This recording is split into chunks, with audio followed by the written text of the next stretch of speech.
Got a bit of a grueling one for you this week, but an incredible story. It's called farming. Now, the farming the title refers to was a common practice between the 1960s and the 1990s, in which Nigerian immigrants would arrive in Britain and farm out or foster their children temporarily to white British parents so that they were able to complete their studies and work and their families could have a better life in the future.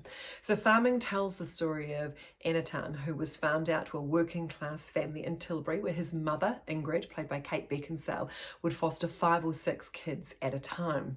So it was a really tough upbringing for Enatan, with racism rife at home, school, and on the street. And Enatan grew up without a sense of identity and a strong sense of self-hatred.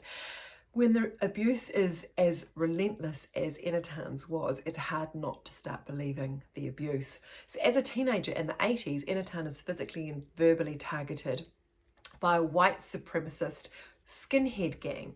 And in a move that's not made entirely understandable in the film, he goes about joining them, at first as a kind of mascot and then as an active member leading their assaults.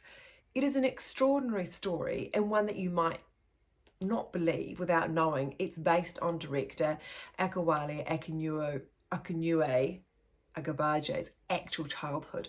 The film's violence is unrelenting, cruel and visceral, and it's disturbing to watch such a vulnerable, fragile person be dehumanized and victimized to this extent. But you also have to admire the director for not backing away from the brutality of his story and for sharing it in a manner that he feels best represents it. So farming screens on Saturday, 14th of November at 8:30 p.m.